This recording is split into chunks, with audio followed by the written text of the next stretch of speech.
Welcome to the KINGSBEAT podcast. I'm James Hammond, Kings Insider for ESPN 1320 and the KINGSBEAT. We're, of course, a Blue Wire podcast. Joining me today, Fox 40, Sean Cunningham. Sean, how are you? I'm peachy. I'm fine. We're live. I like this. We are live. This is a total impromptu, out of nowhere. I'm going to tweet out right now. We decided to go live right for no damn reason. Now. Join us. Hello, welcome in. We are, of course, joined by Brenden Nunes from the Kings Pulse podcast. Brenden, how are you? Doing well. Missed out on the last one, maybe two. Kind of been a little bit of a busy summer in a good way. Flake? Is that what you said? Yeah. Not flake. That works. That's another way that you could put it. That's fine.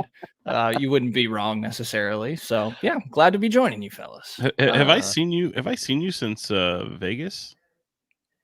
I don't know. Like in person, definitely not. Yeah, no, really? I know we did I think we did a podcast after Vegas, but maybe one. Yeah. Maybe? I think you just missed the last one, and then the one before that you were there. The one before that, I think you missed.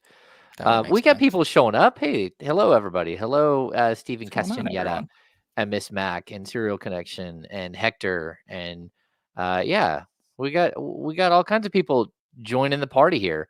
There's Brenden saying hello. We decided at the last second to go live to do the podcast today because that way I don't have to edit the podcast for YouTube afterwards. So purely selfish reasons. Purely selfish reasons. Yes. That's okay. I'm here for that. You're here for it. It's very similar to when we have Fantasy Fridays with Faraz Siddiqui on the Insiders. I literally bring in a fantasy football expert just to ask him about my lineups. Nice. It's the best way to win fantasy football. Can I start by derailing us because I feel like I'm good at doing that? I found out a fun fact recently and instantly thought that, all right, well, I have to mention this on the podcast. So, you know how everybody says, very random here, just as a heads up. Everybody says? Yes. The streets and you say? Tell me if I'm wrong, okay? That if you get stung by a jellyfish, that somebody's supposed to urinate on it to alleviate the pain. By urinating researched this. Yes. I researched this. Apparently a total myth and could actually make it hurt way more. So then my next question is, where does this start from? And there's no answer. It's like folklore, and then TV pushed it on. I guess it was on a Friends episode. It was clearly on an episode of Friends. I've never watched Friends. Shocker. Did you guys know that was not true? I believe that Monica gets stung by a jellyfish, and Joey is going to pee on it, but he has performance anxiety and can't pee on her, and so Chandler has to pee on her. Am I wrong, Sean? Am I wrong? I don't fucking know. Come on now. I've seen a few episodes of Friends. It's funny. I actually have laughed pretty much every time I've watched it. I don't watch the show really. That's crazy to me. You didn't watch Friends. It makes sense that Brenden doesn't because he doesn't watch anything, and he's 12. Well, I haven't seen all the Seinfelds. I will say I didn't watch either one of those routinely, but if like when Seinfeld comes on, I'll catch an episode here or there. I felt like I didn't need to see every one of them, but because you kind of get the gist, you know. Our friend Brett Huff has texted me and said I am correct, though Joey called it stage fright. Yes, he got stage fright. What did you call it? Performance anxiety? Performance anxiety. That's when you there are people that can't pee in a urinal next to somebody else. Yeah. Oh, yeah. I wish I met more of those people. Yeah. Have you ever used a trough? Have you ever been to the Coliseum? The A's games. Yeah. How does that exist in 2024, by the way? Yeah. No, I agree. Brenden would get peed all over that. Stop it. That trough. Yeah, how are your shoes? Your shoes Those shoes are fine. Were they stung by a jellyfish? Maybe they were stung by a jellyfish. Maybe he thought they were stung by a jellyfish. Maybe the animal he was wearing as a coat thought your feet had been stung by a jellyfish. A prime hint. That's a prime hint. But, we needed a little PSA just so that way if anybody got stung, that there were not any misconceptions and you're just getting urinated on for no good reason here. Not that there are good reasons. We have totally been sidetracked. I you're welcome. apologize. So you saw that it was a myth because like one thing on the internet. So if I look it up right now, no, I like all over the place. I could find nothing that said it was true. It's a myth. Okay. Yeah. Right. Yeah. It's like when you said that Dr. Pepper was a was prune juice. It doesn't. Yes. Yeah, Does it not? It didn't, right? We busted that myth right away. Yeah. Live did it used to? But did it used to? Originally, or it was. Yeah, I think that's what it was. Maybe. I don't know. The streets will let us know. Yeah, exactly.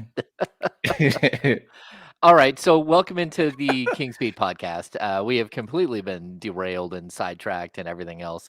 If you're in here, we're very excited to see people show up. That's the one crazy thing about the KINGSBEAT podcast when we do a live show, and especially when we do them at the last second. People, for some reason, always show up. If you don't mind, give us a thumbs up. That would help. I would ask that if you show up, put in the comment section why you showed up. Oh, you could, just Sean, because why they're here to hang out with us. I don't know what you're talking about. It's all good. These are our people. So, subscribe to the channel, give us rating, review, all that stuff. Wherever you go, become a premium subscriber to the KINGSBEAT. We have all kinds of stuff coming up this season. It's going to be I think this is going to be a fun season. Do you guys feel that? Like, the vibes seem up. I work with Kyle Madsen, who is all about the vibes, and the vibes seem like really high right now in Sacramento. Aren't most seasons pretty fun? I mean, 17 win season is kind of shitty, but I think most seasons are pretty fun. Okay. No, are they not? I think they're fun, but like this. I mean, this will be, I think, a more fun. Might resemble a little bit more like 2 years ago. Okay, Brenden. Yeah, I mean, I think the addition of a guy that's flirting with top 15 all time in scoring in the NBA definitely helps to the allure of the season. And I think figuring out how that fit is going to look in a very widespread, I guess, open Western Conference that leaves a lot of potential for who's going to be the one to step up and kind of take it, and having a lot of talent there makes it interesting for sure. I think the idea of how much is it going to be growing pains? How much are they going to click right away? Obviously, some clips coming out that gets people excited of DeMar DeRozan running DHOs with Domantas Sabonis down there at USC, trying to get that chemistry going early. But I think when you add a guy like DeMar DeRozan, it's easy to get a little bit excited. Yeah, I think it is. I think DeMar DeRozan does add this instant, like, I don't know. He has a charisma, star power to him that I think fans are going to be really excited coming into the season. And like, why not? Like, they do have what Brenden. How close is he to a top 15 all time scoring list guy? I can find it real quick. Yeah, is he top 20? I mean, that's crazy to me. If he would be that high. But hey, look, he's a consistent scorer. He's a guy who's been scoring for going on 14 years or something, 15 years. He's 36th, actually. Steph Curry. The only active guys above him are Steph Curry at 35, Russell Westbrook at 28, James Harden 23, Kevin Durant number 10, and obviously LeBron James at the top of the list. How far of a does he have to go to catch, like, say, Curry or even Russell Westbrook? He's right behind Curry, so he's at 23,582. Curry 23,668. That's close. Again, Westbrook is about 25K, 25,211. Even James, like 20 is Paul Pierce, 26,397. Again, DeMar's at 23,582. Okay, so let's just do this exercise really quick. The last 2 years, he was almost 1,900, 1,800, 2,100. That's the last 3 years, right? Let's say that he averages... Go conservative. Say like let's 15, go 16. Yeah, let's say 1,600, but let's say 1,600 3 years in a row and puts up another 4,800 points. Where would he be on the list? Let me see. I'm going to make you do math. See this? Oh, I'm using a calculator. Trust me, I don't have a math brain like you. So he'd be at 28,382, which would put him at, 13th. Wow, that's incredible. Now 13th, but that also means that like James Harden's going to have more points, and some of the other Right. guys will have more points. So maybe he's up there, but that's crazy. Yeah, I didn't think about that. Like very much so. DeMar DeRozan is putting the final touches on a Hall of Fame career, and it's gonna be fun to see him do that in Sacramento. Kind of like Vince Carter rolled through town with like Hall of Fame credentials, but he wasn't quite the player he was before at that point. I think the fun thing about DeMar is he still is, at least right now. Yeah, there's another chapter. There's another chapter in his career left to be written, whereas Vince's the book was closed. He was in the thank yous already. He was in the prologue. He's prologue. Yeah. yeah. No, there's What's still happening next? There's still a chapter or two really for DeMar DeRozan, and I think it has everything to do with postseason success for him. Yeah. No, I think so too. I think it's pretty incredible to see the career that he's had and where he kind of fits into the grand scheme of things in Sacramento. And I think instantly he makes them a lot more fun. I saw this week ESPN came out with their Western Conference rankings, and they considered their panel of experts considered the Kings number 6 coming into the season, and they consider them a contender. Are you guys buying them at all as even just a Western Conference contender? Where would you have to finish for one to be considered a contender? I mean, Dallas was 5th. Okay. With 50 wins. I think it depends how you feel about the state of the West, right? Right. Yeah. Yeah, I mean, because like 2 years ago they finished 3rd. Did you consider them a contender? No. Right. No. I think a contender is a different feel. It's somebody who could actually win the West. Like the 2002 Sacramento Kings were contenders, but I'd also say the 2001, 2003 teams were also contenders. I still think they should be right around there. And then I think it's interesting. You brought up the Dallas Mavericks 50 wins. There are only 6 teams with 50 wins last year total between the two leagues, and I think the Eastern Conference only had 2. And yeah, I mean Boston rolled. I mean, they were 12 games up on the Bucks for second place. So absolutely crazy. I think 6 is like fair, right? I don't know. Yeah, I think that's about what we would probably be talking. And I think that, like I said earlier, I think the West is wide open enough that it can kind of be anybody's. I don't know that like Dallas was this powerhouse necessarily. I think the difference in contender, though, is do you have a top 5 guy in your conference? And to me, De'Aaron's the one I look at where I'm like, maybe there's another jump there, but that's a big jump that we'd have to be talking about. And so they have a lot of talent, a lot of depth. You look at these top 3 and it's, maybe 3 guys that are in the top 15 of the conference or top 20 of the conference, but you don't have that one just standout elite guy, which is what I think maybe holds them back. But, you run into the right matchups. There was a year that Portland snuck into the Western Conference Finals, and I think you could end up with something like that. But that's if all the chips fall in a favorable manner. Yeah, that was Damian Lillard just backpacking a team. That was incredible. I actually got sent to Portland to help out because our Portland, when I was with NBC, their affiliate needed help with writing during the playoffs. So I covered them all the way into the Western Conference Finals, which against Golden State, which then I was covering more Warriors than I was Blazers. But yeah, pretty crazy. That was a wild season. That was one guy literally just going crazy on almost every night. Okay, let's get to the basics. We got plenty of stuff to cover. This actually Sacramento Kings related today. We're gonna go to roughly right around 3:00, maybe a few minutes before 3. We'll get out of here so people know. Sean, you broke it. Go ahead. Sorry. Before we get to that, I was kind of just rehashing that. I'm kind of giving it a lot of thought. Honestly, did you? Okay, so I saw the ESPN list, and obviously they have them at 47 wins, and they put the contenders in the top 6, right? And that's kind of why I asked, is like, well, does it matter where you finish in order to be contender? And I think you and I, James, were kind of on the same page in terms of how you define a contender. But I do think, I think the Kings could get higher than 6th. I don't know I'd put them in the top 3, but looking at the way ESPN put their top 3, I'm not convinced that Dallas is among those top 3. But that's always the interesting thing.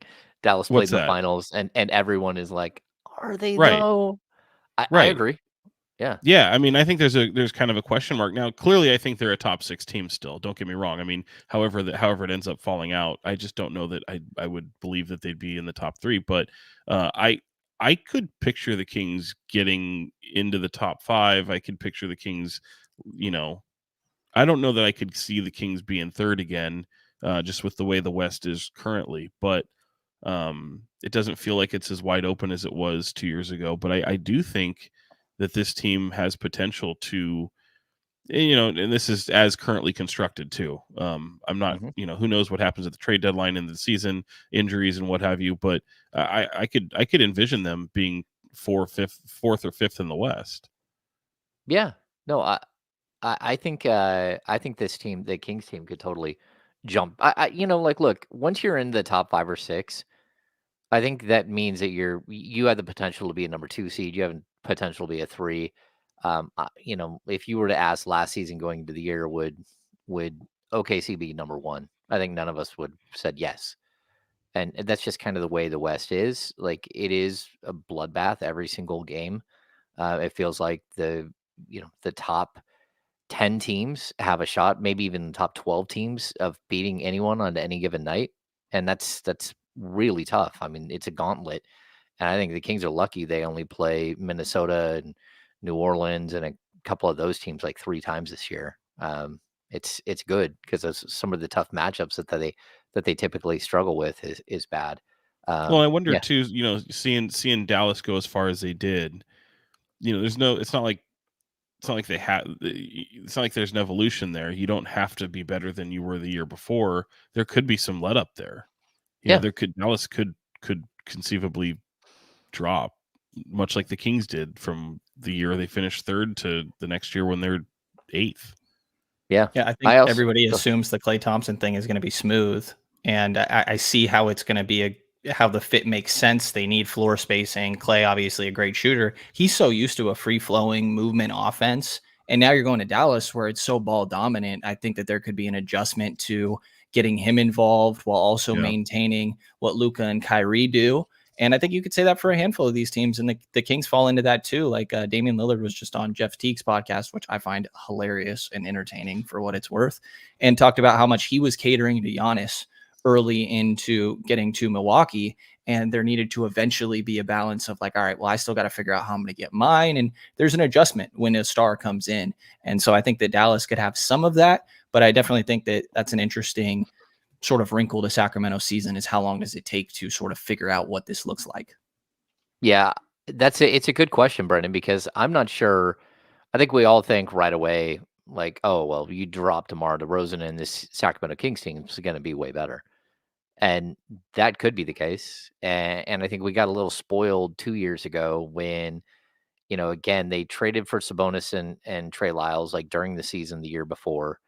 And then during the offseason, they drafted Keegan, they signed Malik, and they traded for Kevin Huerter. And so of your top 7 or 8 players, like, very few of them had ever played together outside of Harrison and De'Aaron and a little bit of Davion, right? And then you were able to like jump up and be the best offense in the history of the game, best offensive rating in the history of the game. And I think we all kind of like, oh, well, they could do that again this year. They could be really good. And it's not easy. Like, DeMar DeRozan is a very specific player, and he lives in a very different area on the floor than anyone else the Kings have had in the last, 10 years, probably.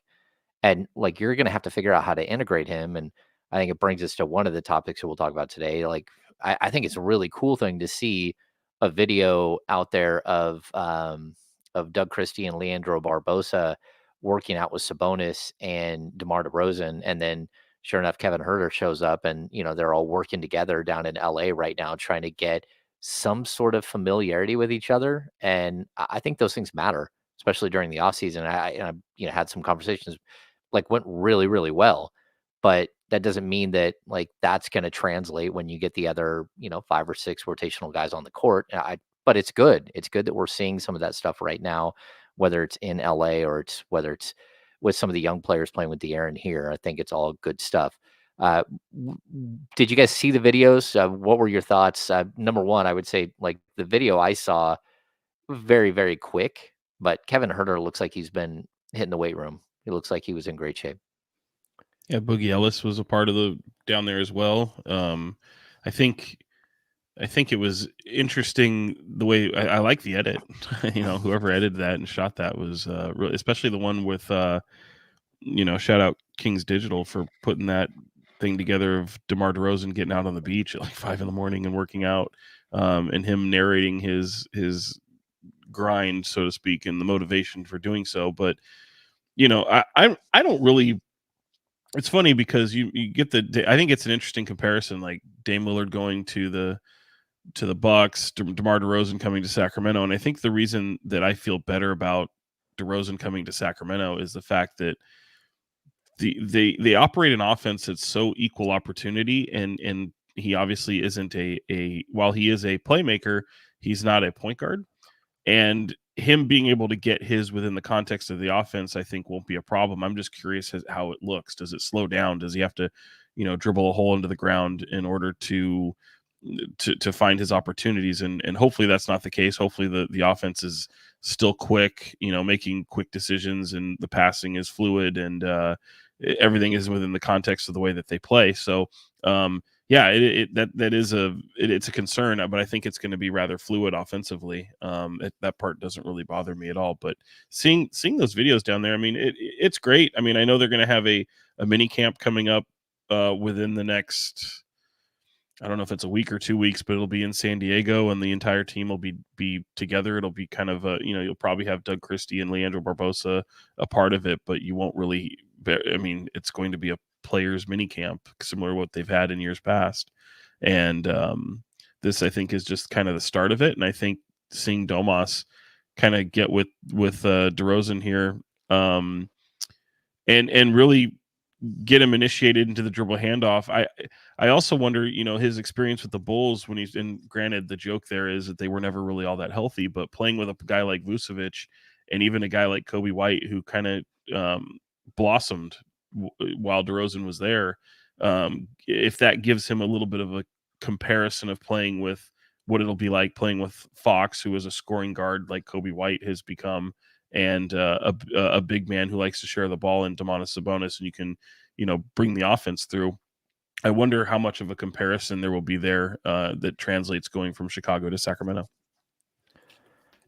Yeah, I just real quick, Brenden, before you jump in, the Bulls finished 28th in pace last year, 19 the year before, and 15 the year before that with DeMar DeRozan there. So there is a little bit of concern about pace and style of play. But go ahead, Brenden.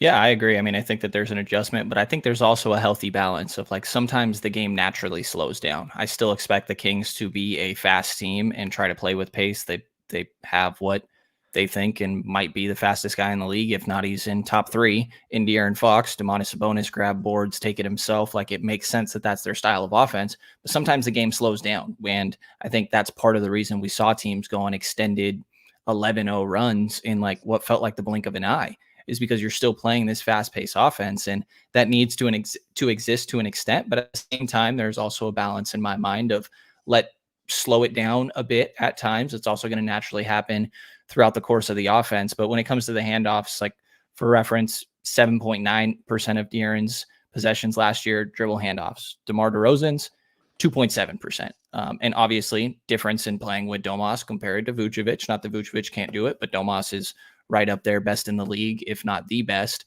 So I think there will be an adjustment. But I think one other interesting aspect is, there was a lot made of De'Aaron and Domas both being left-handed.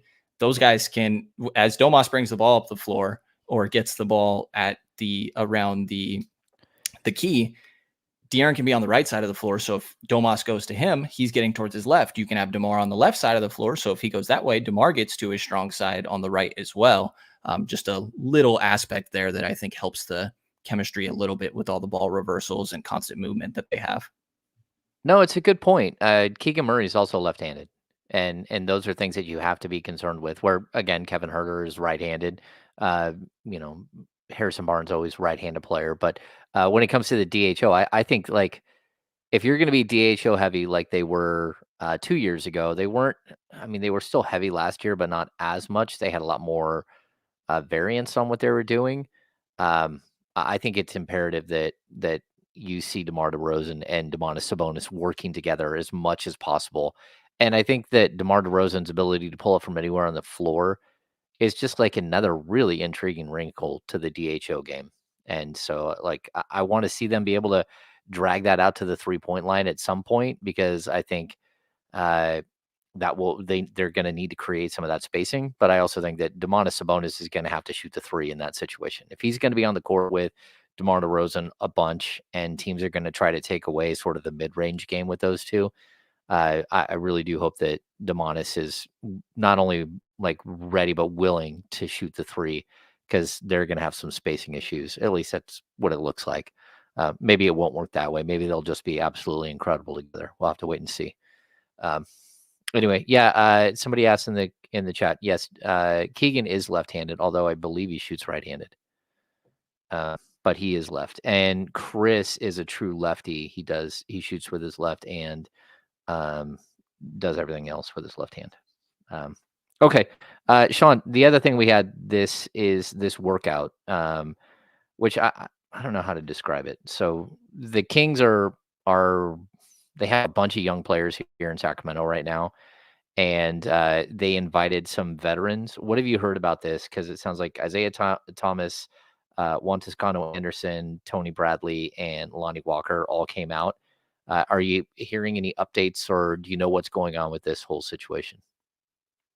Yeah, it wasn't necessarily young players. I mean, you had a lot of roster players in general who were in the area who have been still in Sacramento, just needing kind of competitive workouts. And you're going to this happens at a few points during the season, and in doing so, bringing in some veterans that, make no mistake, is still an opportunity to work out in front of an NBA team and evaluators and coach, not really coaches as much as evaluators and front offices, and but more than anything, it's all in getting them healthy competition, really. So brought him in. You mentioned some of the players there, and see what shakes out from it. Obviously, there's a roster spot that is still available, and you can go up to 21 in training camp. And obviously, you still have a G League team to kind of keep in mind for what that might look like as well. So, lots of options that the Kings have available to them. But I think more than anything, it's a way for them to get guys who are in town some competition, and before this mini camp gets going in San Diego, before in the weeks leading up to training camp. Yeah, Brenden, I know you wrote on this, and you added some other names that you think that, if they're going to do this, there might be a few more names that would make sense that they bring in. Again, the Kings, as of right now, they do have 15 roster spots taken, but one of those is Boogie Ellis, and we have no idea what his contract is going to look like. It's an Exhibit 10. But it's an Exhibit 10, exactly. So it's going to be like minimal guarantee, and it's basically a training camp spot. And then if he gets cut, he will go into the G League draft, and they'll have to try to retain him through the G League draft because he is a first-year G League player. But they also, again, they have 15 regular with Boogie, then they have their 3 two-way contracts. So they realistically have 3 additional contracts that they can go up to during the off season. And that, again, they can carry up to 21 all the way up until I think the day before the season starts. So Brenden, who else do you have that you think, there are some guys out there that are still looking for jobs? Yeah, for what it's worth, off that list, I do think Lonnie Walker's kind of interesting. I know he's 6'4", but there's a 6'10" wingspan. I think there is some, we're talking about one of, if not the last guy on the roster in these scenarios. So I think keep that in mind as you're hearing some of these names. These aren't exactly difference makers. But I also think Juan Toscano Anderson mentioned there is interesting. You lost Kessler Edwards. We've seen him sort of, when he got those 10 days, play that Kessler Edwards role, which, it's not flashy, but 2 defensive possessions a game also isn't nothing, I guess, for what it's worth. When it comes to wings, I think Doug McDermott's kind of interesting to me. I know he's been linked to the Lakers a little bit. He shares an agent with Kevin Huerter and has a familiarity with Domantas Sabonis. I thought that, obviously a guy that shot 41% from 3 last year which, by the way, he shot 299 threes. He shot 15 twos last year. This guy is shooting nothing but threes out there. Dougie McBuckets. I kind of, he knows what he is at this point for sure. I think Cedi Osman is somewhat interesting. A guy that obviously had a lot of hype, has calmed down a bit since the early days where he's out there working out with Kevin Durant and LeBron James and Kawhi Leonard and things like that, but does a little bit of everything, I guess you could say. There's some nights where it looks like he pieces it together, other nights where you're like, where did that all go? So I think that's something that's a little bit interesting to me there as well. And if we want to talk about bigs, because Tony Bradley's on that list, I was a fan of Damian Jones when he was here in Sacramento. And I think that I've been told from a couple people within the org during that time that he was like the nicest player in the world. And I don't know how much that should really matter for what it's worth. But last year they had a little bit of a center battle going into training camp with Nerlens Noel, JaVale McGee, who was going to get that final spot. And so if you wanted to bring in, say, Damian Jones or Tony Bradley, who was obviously mentioned there by Sean, to compete with Orlando Robinson, that I think there could be some intrigue there. And just I guess a couple other names. There's like TJ Warren that is on this list. If you wanted to care about the Morris twins, which I know James not a big fan of, understandably. Jay Crowder is here on the list. Daquan Jeffries is still out there. So nothing crazy. But again, we're talking about end of rotation at this point. Like I like Isaac Okoro a lot, but he's a restricted free agent. That feels like something that probably would be tough to get done at this point if Robert Covington interests anybody. But, some okay names out there. I did also put Dennis Smith Jr. on this list since Isaiah Thomas was mentioned. I threw another guard in there, but I don't really think another guard makes a lot of sense unless we're talking about some sort of Exhibit 10, because Stockton probably could use a point guard with Jordan Ford having left and I think eventually gone overseas by this point now, right, Sean? So maybe if you wanted to bring somebody in and eventually move them on to Stockton, but for the most part, I'm kind of looking at wings forwards in my mind. Yeah, I think your list is interesting, especially like, is there mileage left on a Jay Crowder? Is there mileage left on a Robert Covington? And like, does Sacramento represent an opportunity for either one of those guys? I'm not sure if it does. I certainly would bring in competition for not just Orlando Robinson, but also I think Jalen McDaniels could use some competition as well. He did not have a great season last year. Wasn't able to stand out at all in Toronto, and sort of disappeared throughout the season, which is unfortunate for him because he had a really good year the season before with Charlotte, and then he was okay with the 76ers. I'm going to add the other two names that like we keep hearing in the chat here, but also Nasir Little was waived this week by the Suns. And he, to me, is a guy that like I would kind of circle and say, hey, I why not? Like he got paid on the way out the door, so they're going to stretch provision he had 3 years at almost $22 million left on his contract. And that's crazy to waive a guy like that, because you're basically going to be paying $3 million a year for the next 7 years for Nasir Little. But I guess that might be better than the alternative for a team like the Suns, who have a ton of their way over the cap.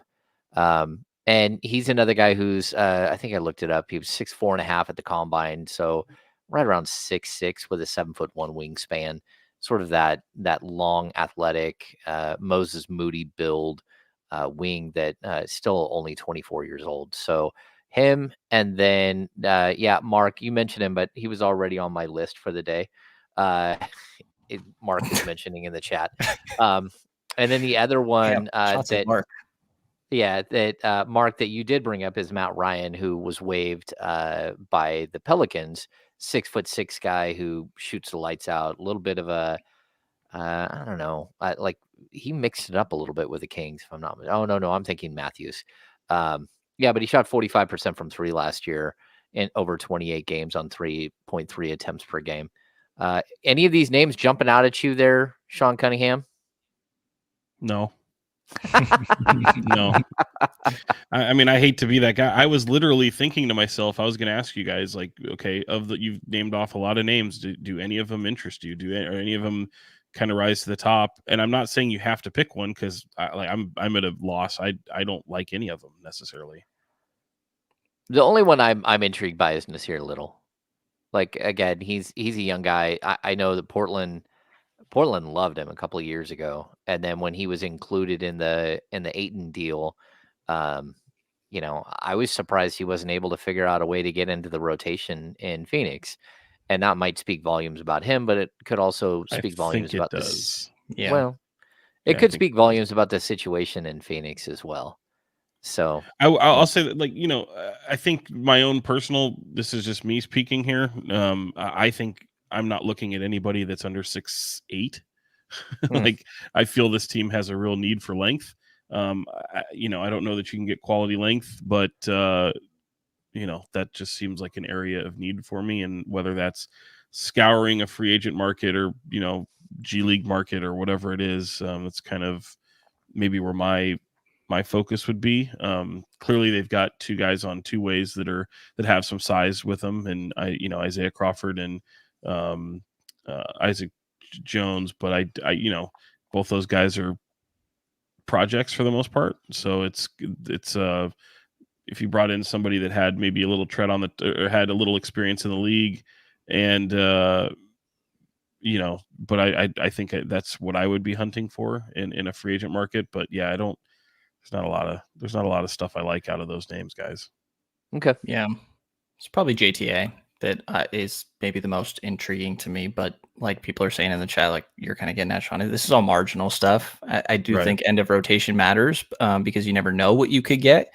But I think that, like we've seen, there's a need for wing defense, especially as much as Harrison Barnes had declined in that aspect. I think that having another body to throw at some of these guys, we've seen Mike Brown essentially be like, this guy's not cutting it. Who else can we try? And I think that JTA is essentially kind of another bigger body that could give you a little bit there. And I enjoyed him in the locker room for what it's worth. And I guess that would be my other question to you guys. Like we heard last year a lot about this team not having the experience of having expectations on them, really. So like when you talk about Isaiah Thomas or some of these other guys that have a little bit of experience, in your mind, how much value is there in locker room leadership from your 15th guy? Not much. Yeah, there's not much. Right. I mean, maybe there's a guy that just like captures the imagination. But I mean, even look at last year, JaVale McGee was like one of those guys that people talked about was like a really strong locker room influence. Okay. You know, like when you step on the court, it's kind of like having a really, really, really good defender who is so bad offensively, you can't put him on the court. So it doesn't really matter if you have got a really good defender on the bench. You know, you actually have to play in order to make an impact. I think a little bit goes with leadership that way too. You need to be able to play and get on the court in order to be that strong leader. And you don't have to be the best player. Like I'd say, like Garrett Temple is one of the better leaders we've seen come through Sacramento, and he was a good player, but he wasn't a great player, just solid. But you know, as far as a citizen, he was incredible. And as far as like someone who could talk behind the scenes and have really strong conversations, like really strong influence. But you know, I think you're going to get that out of DeMar DeRozan. I think you're going to get it out of out of Sabonis, even out of Monk and Fox and Trey Lyles, like guys who have been there having this sort of voice. Their voice is growing in the locker room. The JTA is the you're right. He's the one guy that, first of all, he has a really, really good relationship with Mike Brown, and they wanted him around last year because he knows the offense, he knows the defense. You don't have to wait around, and he brings energy and he brings a joy to the court and a joy to the locker room. Like that's the type of guy he is. But like whether it's going to move any needles, probably not. You know, as far as like win totals on the season. So I agree with you there, Sean. Although I would still take a flyer on a guy like Nasir Little and see if he could develop. You know, again, you sat the last couple of years with Kessler Edwards on your bench, and he's a much, much better player than Kessler Edwards. You know, he's got a better skill set.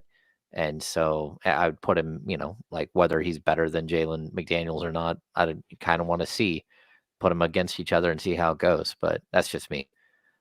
Either way, we're talking about, you know, I don't think we're talking about the 15th man on your roster. I think you're talking more like the 12th man or 11th man on your roster, but still, I get the point. Like there are players that are going to be below that on the roster. I don't know. Outside of that, what else you guys got for us here? I do know I've heard a name with who is going to interview or who has interviewed for the Stockton Kings job. I don't know if you guys have heard any names floated around, but or that former Laker Derek Fisher has at least had is at least going to interview for the job. Whether or not that's something that's going to happen or not, I don't know. That would be but something. that job is still open. But I had multiple sources confirm to me that Derek Fisher was on a list and was going to be interviewed. Yeah, I had heard his name in terms of chatter, but I think the one that at least, we've seen this at least in recent years, obviously you kind of promote from within to that. And I think, Will Scott will probably get a pretty solid look there to take over there. But yeah, if they're looking outside the organization, certainly you're going to kick some tires. But if I was a betting man, I would say it's probably Will Scott's position. But yeah, I don't know that, and I think they'll interview quite a few people. Yeah, they should. I mean, they've had a nice pipeline the last couple of years. I think they've done a really nice job with their G League team. As far as Lindsey Harding, Bobby Jackson, they've won a bunch of games. I think they've that's a plus to win. But also you're seeing like the development from guys like Keon Ellis and even guys like Demias Queta. Even if the Kings didn't take advantage of it, that doesn't mean that he didn't improve as a player. He improved greatly and was second in MVP balloting and like all defensive team and all G League first team, like all league player. So they definitely have been able to take a step forward with some of the products, some of the players they've had down there. Outside of that, I haven't heard any more on assistant coaching. I think that they're very close to what they're going to walk into the training camp with. Maybe there'll be some guys that are added as far as like development guys, but it seems like their coaching staff is close to set after bringing in a couple of guys over the last couple of weeks. I don't know. Any other mention on that on your end, Sean? Have you heard assistants? No, not really. To be honest, I haven't really knocked on that door either. So yeah, to check to see what that's looking like. But yeah, I'd imagine there probably might be another one in the works. But I don't know who's even being considered. All right. I know that, as we talked about in previous podcasts, Mike Brown met with people in Vegas and in Sacramento, and they've obviously, already hired for one position. I think they're going to, I would imagine another one would be on the way. Yeah. I think they've brought in two. It's what, Jim Moran and then why am I drawing a blank on the other guy? They brought in an Italian, assistant that has been in and out of the league. Also worked with Mark Few, who's close with Mike Brown. Anyway, they've kind of filled up the staff. Ricardo Foy. Yes, Ricardo Foy. There we go. Yeah. So him, and then I think Jawad Williams will take a step up a little bit, and I think guys like again some of the other guys they've had around for a while, whether it's Jimmy Alapeg. Could have a slightly bigger role than what he's had in the past. So good stuff. Okay. Let's get to the business of basketball. What you got, Sean? Nothing. Nothing. Nothing at all. Just a reaction to your sound effect. We'll keep sharing it. No big deal. That was spectacular. Good for you, Brenden. Way to go all in. Way to go. He left us hanging the last time, so this one was a little jarring. You did leave us hanging the last time. Let's get to this situation with Kevin Huerter, because Kevin Huerter, again, he shows up on the videos all of a sudden, and we're like, oh yeah, Kevin Huerter's here. Where do you guys put Kevin Huerter on this team at this point? I think he's still going to be in the running for a starting job. I think he could be I think you can start him at the 3 and start DeMar DeRozan at the 2. I think you can start him at the 2 and DeMar DeRozan at the 3. I think you could see him coming off the bench as like Malik Monk's like wingman. There are all kinds of like options here, but this is still a young player who 2 years ago was your third leading scorer and just kind of lost his way last year and just had a bad year. And I just want to know where you guys are at. Kevin turns 26 years old in 2 days. I've always thought he's a good dude, and I think that if he can find the shooting stroke that he had a couple of years ago, he could be an impactful player. But there's a lot of competition for minutes at that shooting guard spot. Yeah, I kind of peeked at the lineups from this last season, and the four most played lineups, for what it's worth, all had Fox, Murray, Barnes, and Sabonis. But the most played had Kevin Huerter right there by a wide margin, 669 minutes. The next includes Keon at 261.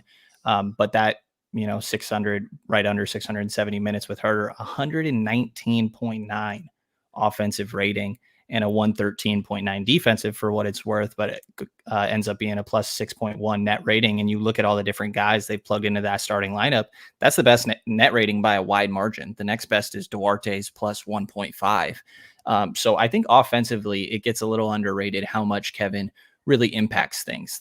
We mentioned it a lot, but the pace that he has, not only in the open court where a lot of guys are able to do that, but in the half court, the way that they talk about, now he's not Steph Curry. Don't misquote me here, but the way that Steph Curry never stops sprinting in the half court, I feel like Kevin Huerter is fairly similar to that. He's constantly running with full force throughout all the actions, and he's a great movement shooter, and that opens up so much. There's times where he's running off an action and there's a miscommunication. Two guys go to him. That leads to an easy back cut for, say, Keegan Murray, or if it's DeMar DeRozan out there, or if they focus on DeMar, Kevin's open and he's able to knock that shot down. So when he's healthy, he's a very good offensive tool, pretty much as good as it gets as a complementary piece for these other four guys in my mind. The issue is obviously the defensive end, where last year it became that the first possession of every game, give me that guy, and they were picking on him. So I think there needs to be progress there for sure. He also mentioned at his exit interview that in the offseason, he was very specific on what he worked on and what he thought would be his shots within the offense, and that maybe that could have affected him a little bit and how he may go about that differently throughout the course of this offseason. But offensively, he's as perfect as it gets in my mind as a complimentary guy here. It's really defensive questions. Yeah, I mean, you ask where he fits or what to expect. I think you expect him to be your starting 2 guard. I think DeMar DeRozan will be the starting 3, and I think that's how things will go, at least in the early portion. And you just cross your fingers that your need for perimeter shooting, he will check that box, and he duplicates more of what you saw from 2 years ago rather than what he did last year, because obviously his shot was nowhere to be found. I mean, it was really, Kings fans know, I mean, it was a struggle. You've got it's one thing to have your shortcomings defensively, but when you can't hit water when you're falling out of a boat, I mean, that's tough. So I mean, I expect that to be the starting case. I expect him to come into with the absolute biggest, highest sense of urgency that he's ever had in his career. And we'll see what happens. I think it's interesting. Like Kevin Huerter had a bad, he was honest and said, look, I did not have my best season. And he was coming off his best season, but he shot better than Keegan Murray from 3, and he shot better than Malik Monk from 3. And there's a lot of players on this roster. I mean, he shot 36.1% from 3, and he was just below De'Aaron Fox as far as 3-point shooting. So, I know our perception of how bad his season was magnified because of what the need was there for him. But I also found so many times during the season he got a hitch in his 3-point shot, and he's got a lot to iron out. But I'm kind of with you guys, where I just think that the productivity, if he can find a way to get back to who he is as a player, even if it's 12, 13 points a game, but he's closer to 38 to 40% from three. I think he can find a role with this team. It's just the defensive side of the ball is going to be an issue when you put him alongside DeMar DeRozan. I mean, it's tough. I think there was an issue there last year when he played alongside Harrison Barnes, and that's why I kind of advocate for Keon Ellis to get at least a really good look at the starting shooting guard position, because I think he fits sort of the design of the team better from that position. But if Kevin Huerter's the starter at the beginning of the season, it's because he's your best option. And there's a difference between being a starter and playing starters minutes. And I think that's what's going to be the difference there. He's going to be your starter, but he's not going to play starters minutes. That'll be Malik Monk. I'd also say that the injury to Carter really probably changed a little bit of the idea of what was going to happen here. Because if Devin Carter's healthy, he's going to play. I'm not saying he's going to start for the Kings this year, but that would add another guard, another 1-2 that you've got to find a home for. And it would have really made the roster crunch in the backcourt like a major issue. But again, we don't know when Devin Carter will play, if he will play at all this season. I mean, I'm sure there's hope that he will play this season, but like he's not getting evaluated until January. So I think it changed a little bit. So yeah. All right. Well, I think we've kind of thanks everybody for showing up on a Saturday in the middle of the day. I know it's kind of a rainy day. Sean, are you hating the rain? Very much so. It's still summer. Leave that shit away. We'll see it in a couple months. We don't need it yet. Have you guys caught any movies or anything we need to talk about on that end? Not really. I saw that. I don't even remember the name of it. I saw the M. Night Shyamalan. Is that how you say his name? I saw that one with Josh Hartnett in the concert where he's the serial killer. That's not a spoiler. That's pretty evident right out of the gate. But, no. Yeah, man. It was kind of interesting. It'll hold your attention. I don't know if it was great. It was kind of cool. All right. Trap. Yeah. Not a good movie. That's fine. I don't know if I'd say it'll hold your attention. It was fine. We went over this the other day. The Lacey Peterson doc on I saw that on Netflix. Man, that's powerful. Yeah. That was tough. That was really, really tough. Go ahead. No, go ahead. Sorry. Go ahead. I was gonna say that and the Steve McNair documentary, which was you were really left like, okay, you guys just threw this thing together. What were you doing? Like it was going so well, and you're like, you get to the end, you're like, okay, what just happened? But the Lacey Peterson documentary, especially if you're from this area, from the Sacramento area, and lived through that, I think all of this happened before Brenden was born. Or yeah, I mean, you were at least 5 when it all happened. But here's the thing, Brenden.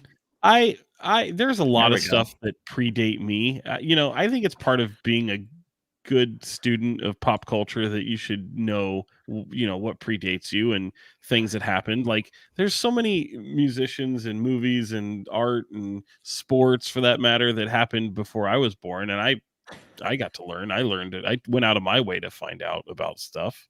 I'm happy for you, Sean. Yeah, you're not none of that. You're just no. I went to Seattle a few weeks ago, and they have a pop culture museum, and I was like, yeah, no, I'm good. Your head exploded. You didn't even go in? No, I had no interest. I did the Space Needle. I hate heights. That was an adventure. Did you go put some bubble gum on the wall? No, but I walked by it. That's disgusting. It was insane. Absolutely, it was a lot. Disgusting. It was. Here's the thing. I put bubble gum on the wall last year.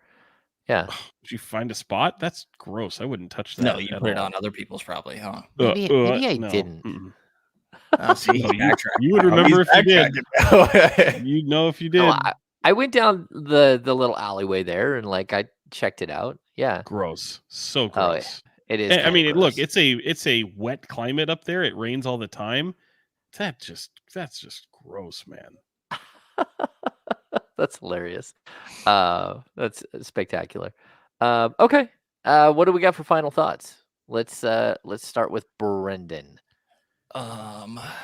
Nothing crazy. I guess sort of Nothing up on. there. It's not really on topic. Yeah, I know Sean always makes fun of me. Like I just got nothing going on, which is fair to be honest. You just went to Seattle. I didn't know he went to Seattle. Good for you. Yeah, I did that a few weeks ago. That was fun. Like I said, I did the Space Needle, and I hate heights, so that was a process for sure. But I had to say that I did it. I also there's a glass museum, like a glass art museum there. Incredible. So Yeah. cool. That was Yeah. awesome. Yeah. Yeah, the one other thing I'll add is there's this dude online. Again, I'm going on this is very random here. There's this dude online that's convinced that his grandfather is the Zodiac killer. And I am intrigued. I think he's bullshitting, but there's enough things that he's piecing together that I'll listen a little bit, but probably. So you know who the Zodiac killer is? That predates you. I'm not saying it. Oh, yeah. Well, I like true crime stuff a lot. I've told you. I'll watch. Then you might like the Lacey. Well, you shouldn't like the Lacey Peterson thing, but you should maybe watch it. Yeah. I think I had James drive me past the Dorothy Puente's house. Yeah. There you go. That was a while ago. Yeah. I forgot about that. Yeah. Huh. We did a couple years ago. Yeah. Sean, what do you got for final thoughts? Yes, Jess, it's already time for final thoughts. It is. You missed everything. You can go back and watch it, though. She wondered what the sound was a minute ago. That was my laundry being done. So that's what that was. Yeah, I would say that looking forward to 21 Pilots tomorrow. Anyone? I'm definitely gonna go to that. Yeah, I will be there. I don't know. It's been a lot of football. Just finished up the first week of high school football and getting back into that kind of rhythm again. What is that? That's the glass gallery. Museum. Oh, yeah, cool. It's absolutely Looks like a picture of the same shit. That's amazing. Yeah, I've never been there. I've been to Seattle quite a few times. And I have some family up in Puget Sound and Whidbey Island. It's incredible. Actually.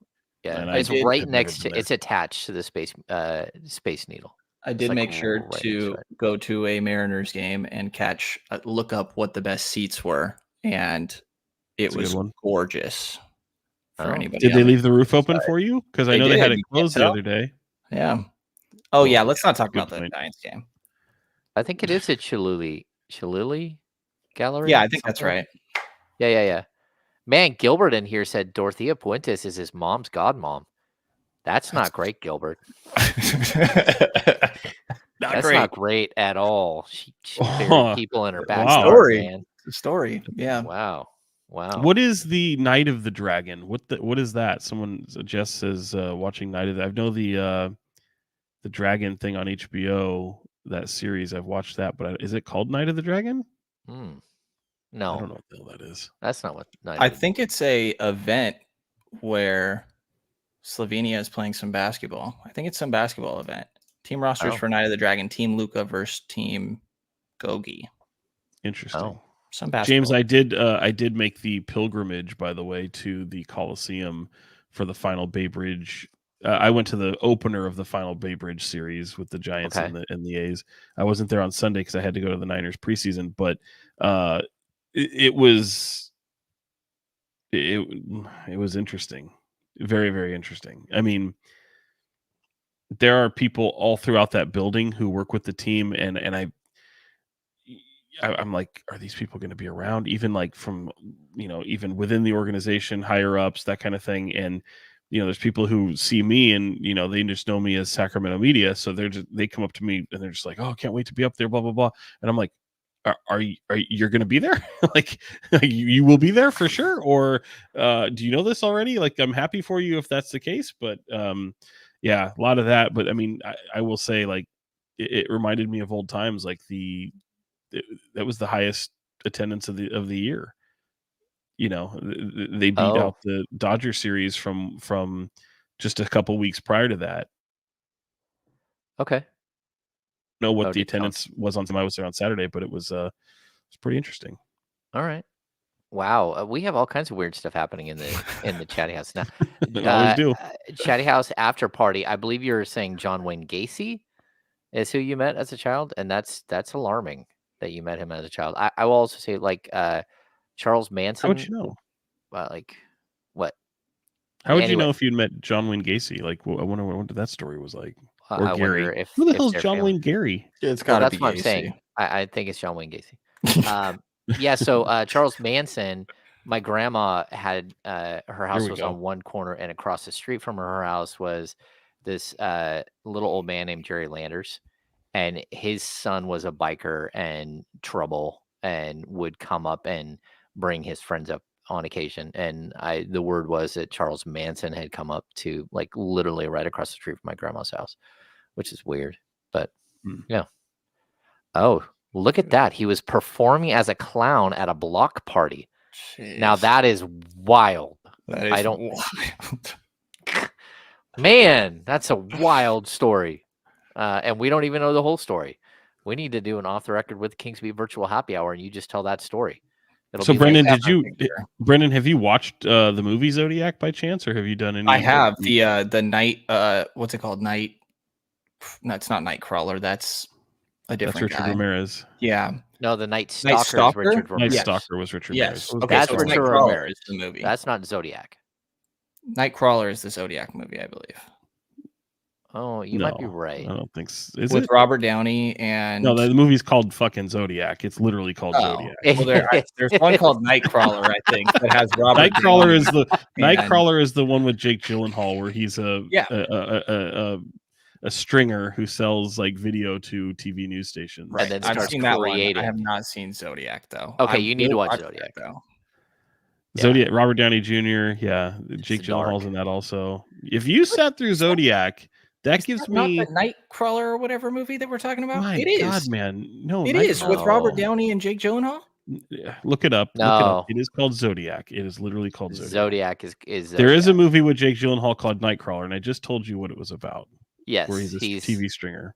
He's a TV dude who runs around, and then he starts creating his own accidents and stuff. Yeah.